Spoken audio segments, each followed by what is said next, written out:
বৌদ্ধ ধর্মাবলম্বীদের প্রধান ধর্মীয় উৎসব শুভ বুদ্ধ পূর্ণিমা আজ। বুদ্ধ পূজা ও শিল গ্রহণ, পিণ্ডদান, ভিক্ষু সংঘের প্রাতরাশ সহ নানা আনুষ্ঠানিকতার মধ্য দিয়ে সারা দেশে দিনটি উদযাপন করছেন বৌদ্ধ ধর্মাবলম্বীরা। বৌদ্ধ ধর্মমতে প্রায় ২৫০০ বছর আগে এই দিনে মহামতি গৌতম বুদ্ধ ধরণীতে আবির্ভূত হয়েছিলেন। রিপোর্টে আরও জানাচ্ছেন শফি মাহমুদ সাগর।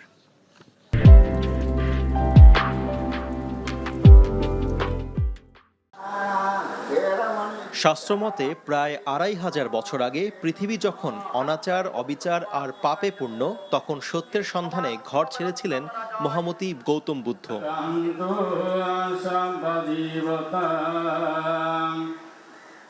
৬ বছর সাধনার পর বৈশাখী পূর্ণিমার এই দিনেই রাজকুমার সিদ্ধার্থ লাভ করেন বুদ্ধত্ব বা বোধিজ্ঞান।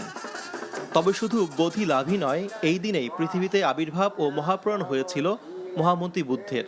তাই শুভ দিনের প্রথম প্রভাতে চলে মন্দিরে মন্দিরে আরাধনা। মূল মানে হচ্ছে অহিংসা।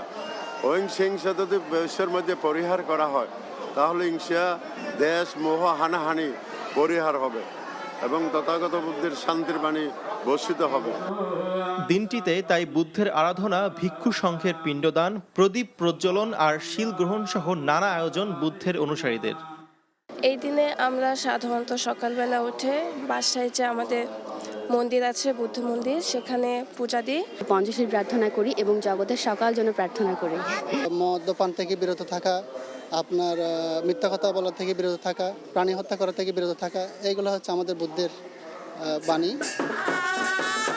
সকালে জাতীয় জাদুঘরের সামনে বাংলাদেশ বৌদ্ধ সাংস্কৃতিক পরিষদ আয়োজিত জাতীয় সম্মিলিত শান্তি শোভাযাত্রা ও সম্প্রীতি উৎসবে যোগ দেন ধর্মমন্ত্রী মোহাম্মদ ফরিদুল হক খান।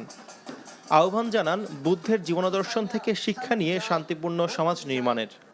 সব ধর্মের পক্ষ থেকে বক্তব্য আসে, সব ধর্মের পক্ষ থেকে যে বক্তব্যটা আছে, সেই বক্তব্যটার মূল জিনিসটা হলো অসাম্প্রদায়িক বাংলাদেশ, সম্প্রীতির বাংলাদেশ গড়ে তোলার জন্য।